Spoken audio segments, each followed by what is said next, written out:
বহু বছৰৰ আগৰ কথা। প্ৰবল বাৰিষাৰ বানপানীত এখন গাঁৱৰ বহুত মানুহৰ ঘৰ-বাৰী, সা-সম্পত্তি উটুৱাই নিছিল।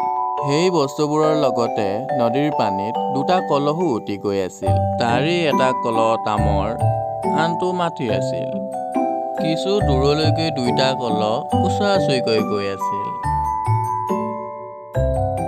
কিছু সময় যোৱাৰ পাছত তামৰ কলহতে মাটি কলহটোক ক'লে, হেৰা বন্ধু, তুমি মোৰ কাষলৈ আহা। তুমি যিহেতু মাটিৰে তৈয়াৰী, গতিকে তুমি বৰ ঠুনুকা। তুমি যদি মোৰ লগে লগে থাকা, মই তোমাক যিকোনো বিপদৰ পৰা ৰক্ষা কৰিব পাৰিম। তেতিয়া মাটিৰ কলহটোৱে ক'লে, তোমাক ধন্যবাদ জনাইছো বন্ধু। মোৰ পিছে তোমাৰ ওচৰলৈ যাবলৈহে ভয় লাগে। যদি কিবা কাৰণত আমাৰ দুয়োৰে মাজত খুন্দা লাগে, মই ভাঙি টুকুৰা টুকুৰ হৈ যাম। অনুগ্ৰহ কৰি তুমি মোক তোমাৰ পৰা দূৰে দূৰে যাবলৈ দিয়া।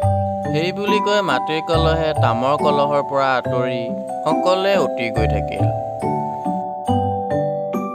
ইয়াৰ পৰা আমি শিকিলো যে নিজতকৈ শক্তিশালী মানুহৰ পৰা আঁতৰত থকাটোৱেই বুদ্ধিমানৰ কাম।